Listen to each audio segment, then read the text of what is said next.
ॐ कस्तूरीतिलकं ललाटपटले वक्षस्थले कौस्तुभं नासाग्रे वरमौक्तिकं करतले वेणुवरे कङ्कणं सर्वाङ्गे हरिचन्दनं सुललितं कण्ठे च मुक्तावली गोपस्त्रीपरिवेष्टितो विजयते गोपालचूडामणिम्। आज श्रीमद्भागवत महापुराण के प्रथम खंड के षष्ठ स्कंद के अतैकोनविंशोऽध्याय 19वां अध्याय पुंसवन व्रत की विधि हिंदी में काव्य रूप में आरंभ कर रहा हूँ।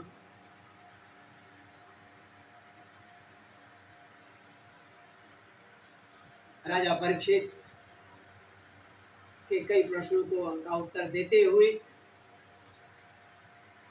भगवान सुखदेव आगे कहना आरंभ किया है। इससे पूर्व उन्होंने अदिति और दिति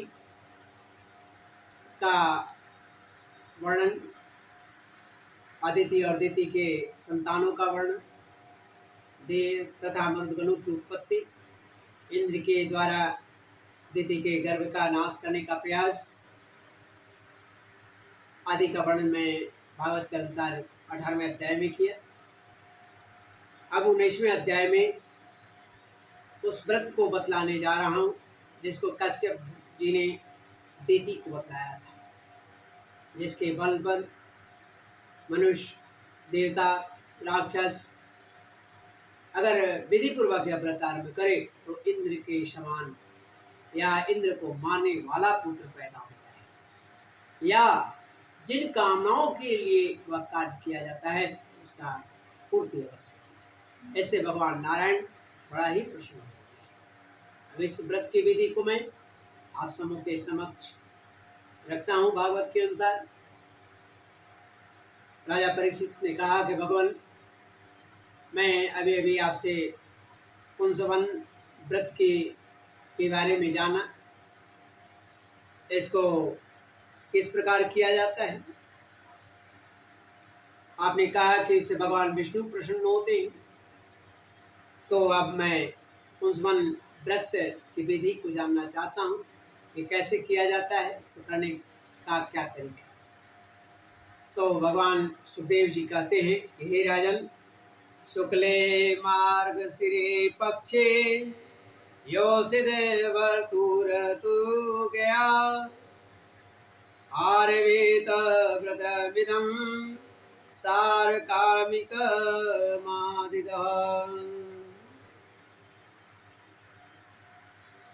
भगवान सुखदेव जी कहते हैं, हे राजन, यह पुंसवन व्रत समस्त कामनाओं को पूर्ण करने वाला है। जो जिस भाव से इसका व्रत आरंभ करता है उसका उसी रूप में उसे प्राप्त है। स्त्री अगर कर रही तो स्त्री को चाहिए कि वह अपने पति देव की आज्ञा लेकर के, अपने प्रियतम से कह करके और मार्ग से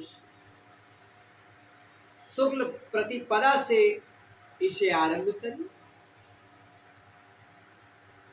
पहले मर्दगणों के जन्म की कथा सुनकर ब्राह्मणों से आज्ञा ले, फिर प्रतिदिन सवेरे दातुन आदि से दांत साफ करके स्नान करे, दो श्वेत वस्त्र धारण करे, और जो भी आभूषण है उसे पहने, प्रातःकाल कुछ भी खाने से पहले भगवान लक्ष्मी नारायण की अवश्य पूजा करे और भगवान से प्रार्थना करे। कैसे भगवान का प्रार्थना वो कैसे करे? अलते निरपेक्षाय पूर्ण कामा नमोस्तुते मां विभूतिपते नमः सकल सिद्धये यथा त्वं कृपया भूत्या तेजसा मयि नोजसा जुष्ट ईश गुणे सर्वे रतेसी भगवान प्रभु। विष्णु पत्नी महामाई महापुरुष लक्षणे प्रिय था में महाभागे लोक मातर नमस्तुते। अर्थात प्रभु आप पूर्ण काम हैं, पूर्ण काम है, अतएव आपको किसी से भी कुछ लेना देना नहीं है। आप समस्त विभूतियों के स्वामी हैं, मालिक हैं और सकल सिद्धि देने वाले तथा सकल सिद्धि स्वरूप भी आप ही हैं। मैं आपको बारंबार नमस्कार करता हूँ, प्रणाम करती हूँ। मेरे आराध्य देव, मेरे स्वामी, आप कृपा, विभूति, तेज, महिमा और वीर आदि समस्त गुणों से नित्य युक्त हैं। इन्हीं भगों ऐश्वर्यों से नित्य युक्त रहने के कारण आपका भगवान, आपको सभी भगवान कहते हैं। आप सर्वशक्तिमान हैं, सर्वव्यापक हैं। माता लक्ष्मी जी, आप भगवान की अर्धांगिनी और महामाया स्वरूपिणी हैं। भगवान के सारे गुण आप में निवास करते हैं। महाभाग्यवती जगन माता, आप मुझ पर प्रसन्न होइए, मुझ पर प्रसन्न हो। मैं आपको नमस्कार करती हूँ। इस प्रकार स्त्रियां भगवान नारायण और लक्ष्मी जी की पूजन करे, स्तुति करे और परीक्षित इस प्रकार स्तुति करके एकाग्रचित्त हो करके ओम नमो भगवते महापुरुषाय महानुभावाय महाविभूति पतये सा महाविभूतिर्बले मोपहाराणि। ओंकार स्वरूप महानुभाव समस्त महाविभूतियों के स्वामी भगवान पुरुषोत्तम को और उनके महाविभूतियों को मैं नमस्कार करता हूँ, नमस्कार करती हूँ और उन्हें पूजोपहार की सामग्री अर्पण करता हूँ, समर्पण करता हूँ। इस मंत्र के द्वारा प्रतिदिन स्थिर चित्त होकर के, स्थिर बुद्धि होकर के भगवान विष्णु का आवाहन, अर्घ, पाद आचमन, स्नान, वस्त्र देना, यज्ञोपवीत, आभूषण, गंध, पुष्प, धूप, दीप और नैवेद्य आदि निवेदित करे। निवेदित करके उनका पूजन करे। जो नैवेद्य बचा रहे उससे ओम नमो भगवते महापुरुषाय महाविभूति पते स्वाहा, अर्थात महान ऐश्वर्यों के अधिपति भगवान पुरुषोत्तम को नमस्कार है। मैं उन्हीं के लिए इस हविष्य का हवन कर रही हूँ। यह मंत्र बोलकर अग्नि में 12 बार आहुति।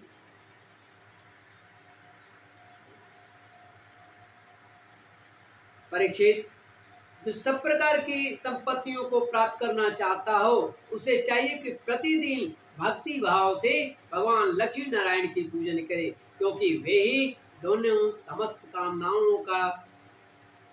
कामनाओं के पूर्ण करने वाले एवं श्रेष्ठ देवता हैं, भगवान हैं, वरदानी। इसके बाद भक्ति भाव से भरकर बड़ी नम्रता से भगवान को साष्टांग दंडवत करे। इस 10 बार पूर्वक मंत्र का जाप करे और फिर इस स्तोत्र का भी पाठ करे।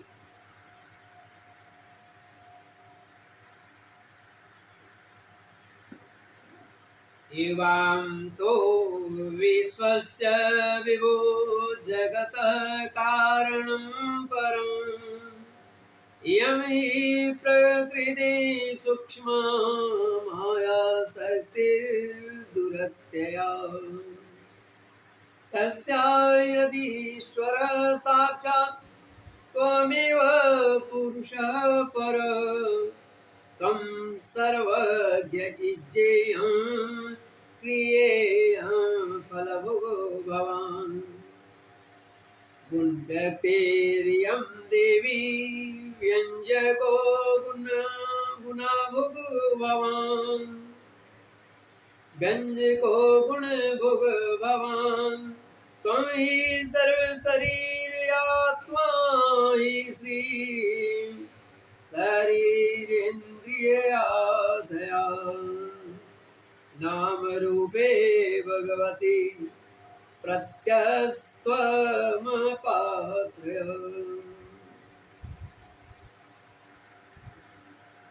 हे लक्ष्मी नारायण, आप दोनों सर्वव्यापक और संपूर्ण चराचर जगत की अंतिम कारण हैं। आपका और कोई कारण नहीं है। भगवान माता लक्ष्मी जी आपकी माया शक्ति हैं। यही स्वयं अव्यक्त प्रकृति भी हैं और इनका पार पाना अत्यंत ही कठिन है। प्रभु, आप ही इन महामाया के अधीश्वर हैं और आप ही स्वयं परम पुरुष हैं। आप समस्त यज्ञ हैं और ये है यज्ञ क्रिया अर्थात मां लक्ष्मी यज्ञ। आप फल के भोक्ता हैं और ये हैं उनको उत्पन्न करने वाली क्रिया। माता लक्ष्मी जी तीनों गुणों की अभिव्यक्ति हैं और आप उन्हें व्यक्त करने वाले और उनके भोक्ता हैं। आप समस्त प्राणियों के, समस्त जीवों के आप ही आत्मा हैं और लक्ष्मी जी शरीर, इंद्रिय और अंतःकरण। माता लक्ष्मी जी नाम एवं रूप हैं और आप नाम रूप दोनों के प्रकाशक तथा आधार हैं। हे भगवान, हे प्रभु, आपकी कीर्ति पवित्र है। आप दोनों ही त्रिलोकी के वरदानी परमेश्वर हैं। अतः मेरी बड़ी बड़ी आशाएं, अभिलाषाएं आप कृपा करके पूर्ण कीजिए।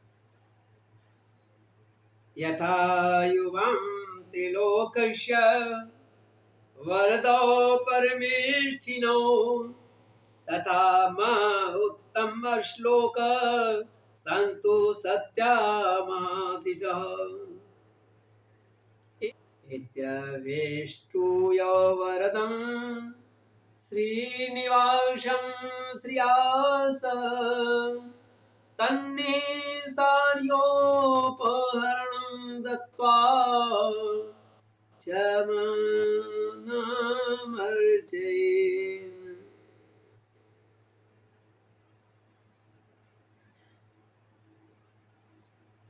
तो सुखदेव जी कहते हैं कि परीक्षित, इस प्रकार परम वरदानी भगवान लक्ष्मी नारायण की स्तुति करके वहां से नैवेद्य हटा दे और आचमन करके पूजा करे। बाद में तदंतर भक्ति भाव चरित्र धारण करके, भक्ति भाव हृदय में धारण करे, भगवान की स्तुति करे, तन्मय होकर भगवान की स्तुति करे और यज्ञावशेष को सूंघकर फिर भगवान की पूजा करे। भगवान की पूजा के बाद अपने पति को साक्षात भगवान समझकर परम प्रेम से उनके प्रिय वस्तुएं सेवा में उपस्थित करें। पति का भी यह कर्तव्य है कि वह आंतरिक प्रेम से अपनी पत्नी के प्रिय पदार्थ लाला कर उसे दे और उसके छोटे बड़े सब प्रकार के काम करता रहे। हे परीक्षित, पति पत्नी में से एक भी कोई काम करता है तो उसका फल दोनों को होता है। इसलिए यदि पत्नी रजोधर्म आदि के समय या व्रत करने में अगर अयोग्य हो, करने योग्य न रहे, लाचार हो जाए, तो बड़ी एकाग्रता और सावधानी से पति को ही इसका अनुष्ठान करना चाहिए। यह भगवान विष्णु का व्रत है। इसका नियम लेकर बीच में कहीं नहीं छोड़ना चाहिए। जो भी यह नियम ग्रहण कर यथा युवां त्रिलोकस्य वरदो परमेष्ठिनो तथा मा उत्तम श्लोक संतो सत्यामासिजः नित्यविष्णुय वरदं निवासं श्रियास तन्निसार्योपहरणं दत्त्वा च मनमर्चयेत्। प्रभु, आपकी कीर्ति पवित्र है। आप दोनों ही त्रिलोकी की वरदानी परमेश्वरी हैं। अतः मेरी बड़ी बड़ी अभिलाषाएं आपकी कृपा से ही पूर्ण होगी, संभव है। परीक्षित, इस प्रकार परम वरदानी भगवान लक्ष्मी नारायण की स्तुति करके वहां से नैवेद्य हटा दे और आचमन करा के पूजा करे। तदंतर भक्तिभाव सहित हृदय से भगवान की स्तुति करे और यज्ञावशेष जो यज्ञ में जो बच गया है वो सुनकर फिर भगवान की पूजा करें। भगवान की पूजा कर फिर भगवान की पूजा करके अपने पति को साक्षात भगवान समझकर परम प्रेम से उनके प्रिय वस्तु, उनके योग्य, उनके लय, वो जो पसंद करते हैं, सेवा में उपस्थित करें, भेंट करें।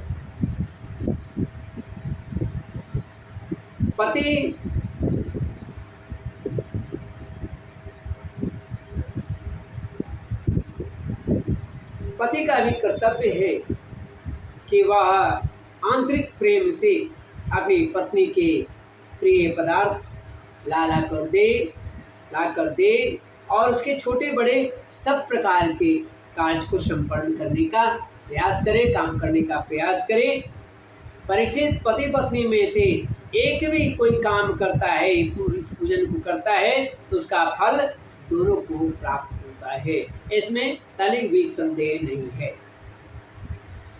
लेकिन अगर यह पत्नी कार्य कर रही है लेकिन किसी कारणवश वह असमर्थ हो जाती है, चाहे रजस्वला होने के कारण, रजोधर्म आदि हो जाने के कारण अगर वह करने में असमर्थ होता है, तो पति को चाहिए कि उसके व्रत को वह स्वयं उठा ले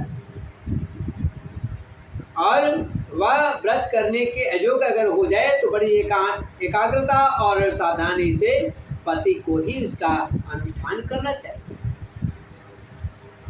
यह भगवान विष्णु का व्रत है और इसका नियम लेकर बीच में कभी नहीं छोड़ना चाहिए। 1 साल पूरा कर देनी ही चाहिए, यानी 12 मास तक यह कार्य अवश्य संपन्न कर देना चाहिए। जो भी यह नियम ग्रहण करे वह प्रतिदिन माला, चंदन, नैवेद्य और आभूषण के द्वारा भक्ति पूर्वक भगवान का पूजन करे, ब्राह्मण और सुहागिन स्त्रियों का पूजन करे तथा भगवान विष्णु की भी पूजा करे। इसके बाद भगवान को उसके धाम में पथरा दे, बाद में विसर्जन कर दे। तदंतर आत्मस्तुति और समस्त अभिलाषाओं की पूर्ति के लिए पहले से ही उन्हें जो निवेदित किया हुआ जो प्रसाद है उसको ग्रहण करें। साध्वी स्त्री इस विधि से 12 महीनों तक यानी पूरे साल भर इस व्रत का आचरण करके मार्गशीर्ष को के अमावस्या को इसका उद्यापन संबंधी उपवास और पूजन का आदि करें। उस दिन प्रातःकाल ही स्नान करके पूर्वत विष्णु भगवान का पूजन करें। ये 12वां माह पूरा होने की बात कर रहा हूँ। तो उसी तरह पूजन करें और उसका यदि पाक यज्ञ की विधि से घृत मिश्रित खीर की अग्नि में आहुति अगर दे सके तो 12 आहुति दे। इसके बाद जब ब्राह्मण प्रसन्न होकर उसे आशीर्वाद दे तो बड़े आदर से सिर झुकाकर उन्हें स्वीकार करे, भक्ति भाव से माथा टेक कर उनके चरणों में प्रणाम करे और उनकी आज्ञा लेकर तब वह भोजन करे।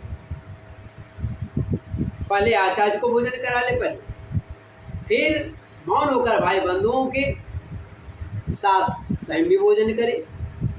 इसके बाद हमन से बची हुई घृत मिश्रित खीर अपनी पत्नी को दे। वह प्रसाद स्त्री को सत्पुत्र और सौभाग्य दान करने वाला होता है। हे परीक्षित, भगवान के यह पुंसन बन व्रत का जो मनुष्य विधि पूर्वक अनुष्ठान करता है उसे यही उसकी मनचाही वस्तु मिल जाती है। इसके लिए दूसरे के पास जाने की आवश्यकता नहीं पड़ती है। स्त्री इस व्रत का पालन करके सौभाग्य, संपत्ति, संतान, यश और गृह प्राप्त करती है तथा उसका पति भी चिरायु होता है। इस व्रत का अनुष्ठान करने वाली कन्या समस्त शुभ लक्षणों से युक्त पति प्राप्त करती है और विधवा इस व्रत से निष्पाप होकर वैकुंठ को चली जाती है। जिसके बच्चे मर जाते हैं वह स्त्री के प्रभाव से चिरायु पुत्र प्राप्त करती है। धनवंती किंतु अभागिनी स्त्री को धनवान हो लेकिन अभागिनी है तो स्त्री को सौभाग्य प्राप्त होता है और कुरूपा को श्रेष्ठ रूप मिल जाता है। रोगी इस व्रत के प्रभाव से रोग मुक्त होकर बलिष्ठ शरीर और श्रेष्ठ इंद्रिय शक्ति प्राप्त कर लेता है। जो मनुष्य मांगलिक श्राद्ध कर्मों में इसका पाठ करता है उसके पितर और देवता प्रसन्न अनंत तृप्ति लाभ करते हैं। वे संतुष्ट होकर हवन के समाप्त होने पर व्रत की समस्त इच्छाएं पूर्ण कर देती हैं। ये सब तो संतुष्ट होते ही हैं। समस्त यज्ञों के एकमात्र भोक्ता भगवान नारायण भी संतुष्ट हो जाते हैं।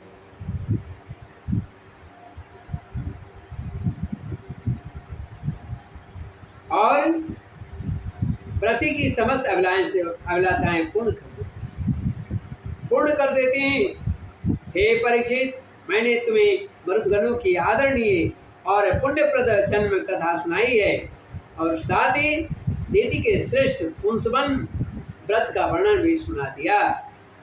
यही है पुंसवन व्रत और इसकी विधि। यहाँ पर श्रीमद्भागवत महापुराण के प्रथम खंड के 6 स्कंद के अध्याय अर्थात 19वां अध्याय हिंदी में के रूप में यहाँ समाप्त होता है।